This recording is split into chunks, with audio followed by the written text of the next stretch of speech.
Capítulo 6. De los consorcios. Artículo 118. Definición y actividades propias.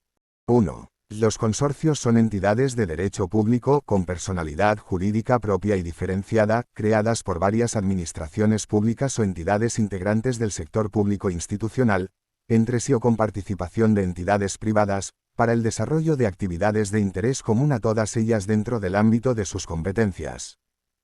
2. Los consorcios podrán realizar actividades de fomento, prestacionales o de gestión común de servicios públicos y cuantas otras estén previstas en las leyes. 3. Los consorcios podrán utilizarse para la gestión de los servicios públicos, en el marco de los convenios de cooperación transfronteriza en que participen las administraciones españolas, y de acuerdo con las previsiones de los convenios internacionales ratificados por España en la materia. 4. En la denominación de los consorcios deberá figurar necesariamente la indicación consorcio o su abreviatura C. Artículo 119. Régimen jurídico. 1. Los consorcios se regirán por lo establecido en esta ley, en la normativa autonómica de desarrollo y sus estatutos. 2. En lo no previsto en esta ley, en la normativa autonómica aplicable, ni en sus estatutos sobre el régimen del derecho de separación, disolución, liquidación y extinción, se estará a lo previsto en el Código Civil sobre la sociedad civil, salvo el régimen de liquidación, que se someterá a lo dispuesto en el artículo 97 y en su defecto, el Real Decreto Legislativo 1/2010, de 2 de julio. 3. Las normas establecidas en la Ley 7/1985, de 2 de abril, y en la Ley 27/2013, de 21 de diciembre, de racionalización y sostenibilidad de la administración local sobre los consorcios locales tendrán carácter supletorio respecto a lo dispuesto en esta ley. Artículo 120. Régimen de adscripción. 1. Los estatutos de cada consorcio determinarán la administración pública a la que estará adscrito de conformidad con lo previsto en este artículo. 2. De acuerdo con los siguientes criterios, ordenados por prioridad en su aplicación y referidos a la situación en el primer día del ejercicio presupuestario, el consorcio quedará adscrito, en cada ejercicio presupuestario y por todo este periodo, a la administración pública que a. Disponga de la mayoría de votos en los órganos de gobierno. b. Tenga facultades para nombrar o destituir a la mayoría de los miembros de los órganos ejecutivos. c. Tenga facultades para nombrar o destituir a la mayoría de los miembros del personal directivo. d. Disponga de un mayor control sobre la actividad del consorcio debido a una normativa especial. e. Tenga facultades para nombrar o destituir a la mayoría de los miembros del órgano de gobierno.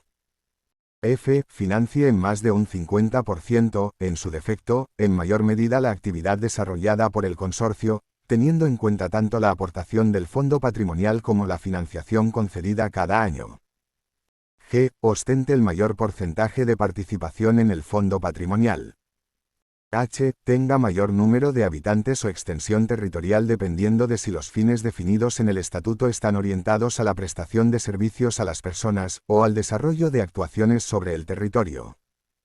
3. En el supuesto de que participen en el consorcio entidades privadas, el consorcio no tendrá ánimo de lucro y estará adscrito a la administración pública que resulte de acuerdo con los criterios establecidos en el apartado anterior. 4. Cualquier cambio de adscripción a una administración pública, cualquiera que fuere su causa, conllevará la modificación de los estatutos del consorcio en un plazo no superior a 6 meses, contados desde el inicio del ejercicio presupuestario siguiente a aquel en se produjo el cambio de adscripción. Artículo 121. Régimen de personal.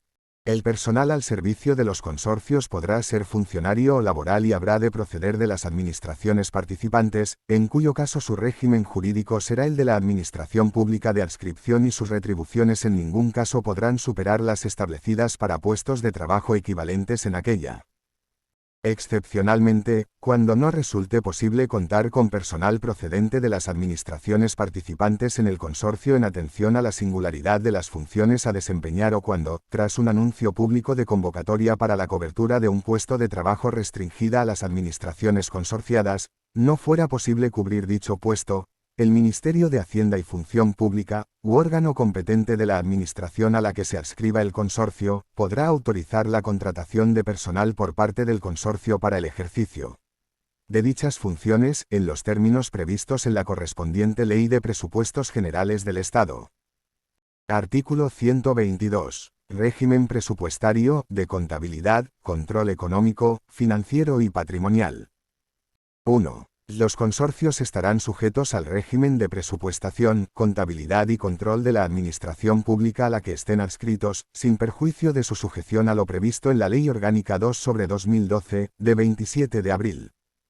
2. A efectos de determinar la financiación por parte de las administraciones consorciadas, se tendrán en cuenta tanto los compromisos estatutarios o convencionales existentes como la financiación real, mediante el análisis de los desembolsos efectivos de todas las aportaciones realizadas. 3. El órgano de control interno de la administración a la que se haya adscrito el consorcio, deberá realizar la auditoría de cuentas anuales de aquellos consorcios en los que, a fecha de cierre del ejercicio, concurran, al menos, dos de las tres circunstancias siguientes, a que el total de las partidas del activo supere 2.400.000 euros. B. Que el importe total de sus ingresos por gestión ordinaria en el caso de los consorcios del sector público administrativo, o la suma del importe de la cifra de negocios más otros ingresos de gestión, en el caso de los pertenecientes al sector público empresarial, sea superior a 2.400.000 euros. C. Que el número medio de trabajadores empleados durante el ejercicio sea superior a 50. Mediante ley, podrán modificarse los límites anteriores cuando la estructura y composición de los consorcios adscritos a una administración así lo requiera. Las circunstancias señaladas anteriormente se aplicarán teniendo en cuenta lo siguiente: a cuando un consorcio, en la fecha de cierre del ejercicio, pase a cumplir dos de las citadas circunstancias, o bien cese de cumplirlas, tal situación únicamente producirá efectos en cuanto a lo señalado si se repite durante dos ejercicios consecutivos.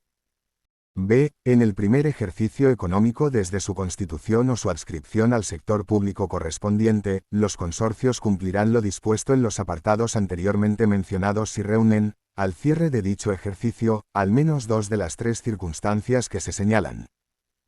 C. Aun cuando, según las circunstancias señaladas, no exista obligación de someter las cuentas anuales de un consorcio a auditoría de cuentas, los órganos de control interno podrán, en todo caso, incluir su realización en sus planes anuales de control y auditoría. 4. Los consorcios deberán formar parte de los presupuestos e incluirse en la cuenta general de la Administración Pública de Adscripción. 5. Los consorcios se regirán por las normas patrimoniales de la Administración Pública a la que estén adscritos. Artículo 123. Creación. 1. Los consorcios se crearán mediante convenio suscrito por las administraciones, organismos públicos o entidades participantes.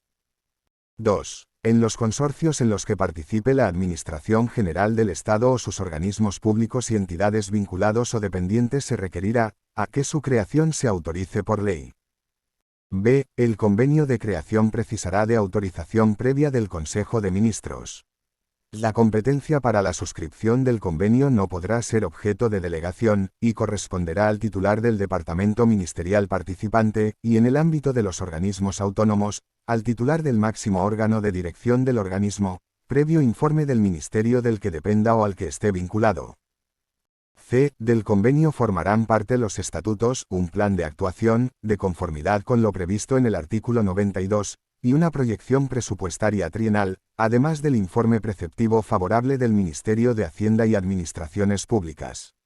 El convenio suscrito junto con los estatutos, así como sus modificaciones, serán objeto de publicación en el Boletín Oficial del Estado.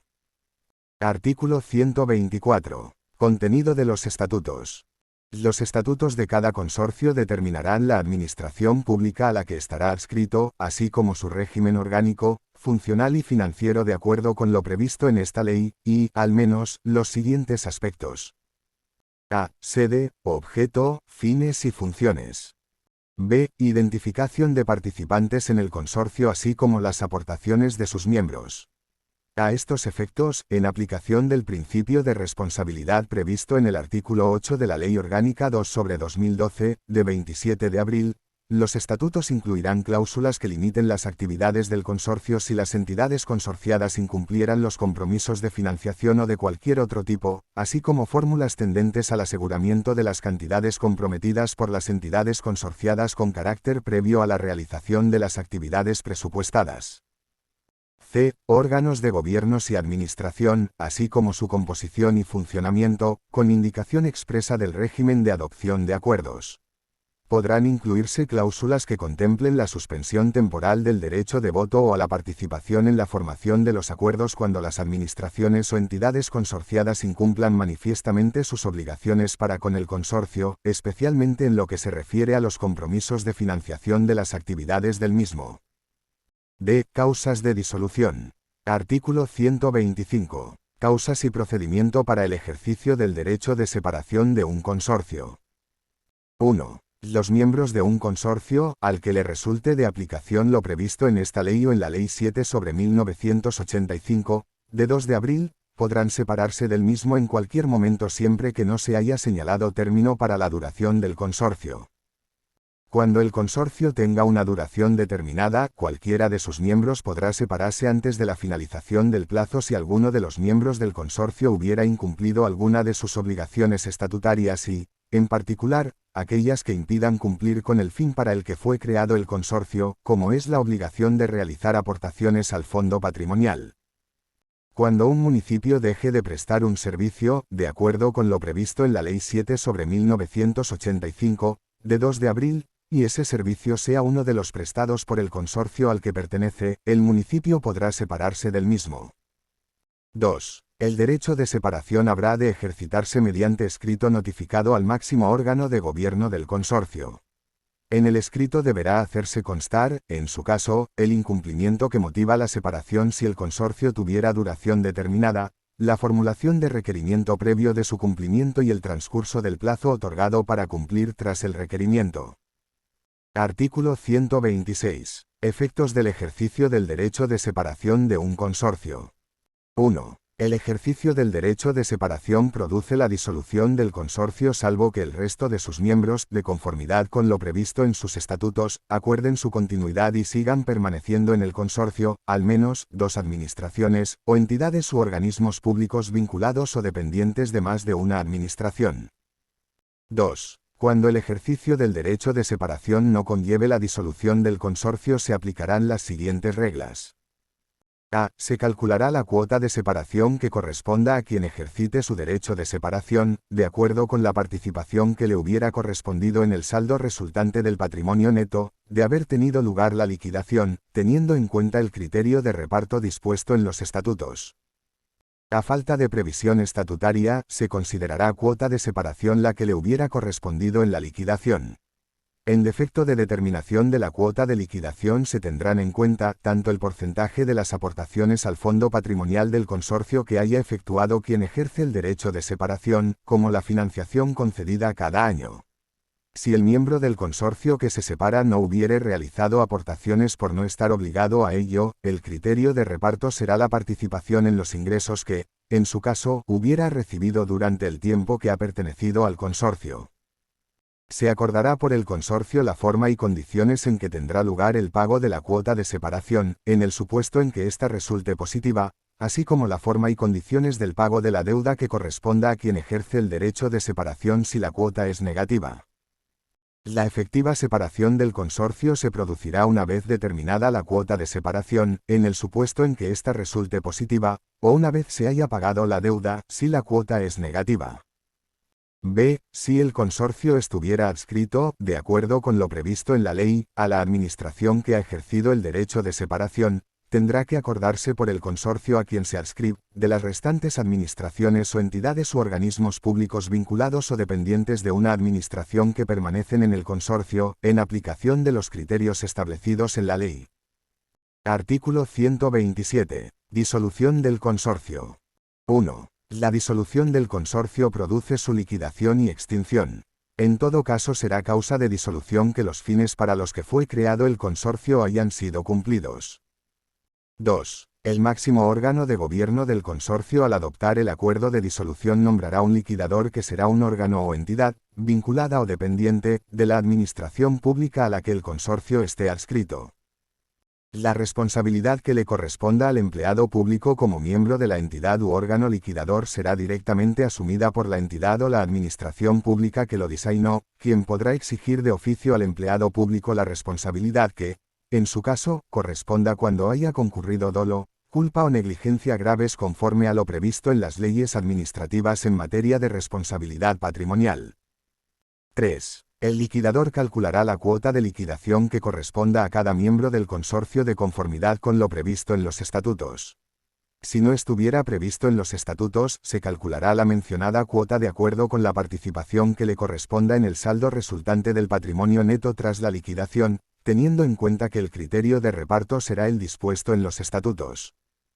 A falta de previsión estatutaria, se tendrán en cuenta tanto el porcentaje de las aportaciones que haya efectuado cada miembro del consorcio al fondo patrimonial del mismo como la financiación concedida cada año. Si alguno de los miembros del consorcio no hubiere realizado aportaciones por no estar obligado a ello, el criterio de reparto será la participación en los ingresos que, en su caso, hubiera recibido durante el tiempo que ha pertenecido en el consorcio. 4. Se acordará por el consorcio la forma y condiciones en que tendrá lugar el pago de la cuota de liquidación en el supuesto en que ésta resulte positiva. 5. Las entidades consorciadas podrán acordar, con la mayoría que se establezca en los estatutos, o a falta de previsión estatutaria por unanimidad, la cesión global de activos y pasivos a otra entidad del sector público jurídicamente adecuada con la finalidad de mantener la continuidad de la actividad y alcanzar los objetivos del consorcio que se extingue. La cesión global de activos y pasivos implicará la extinción sin liquidación del consorcio cedente. Capítulo 7.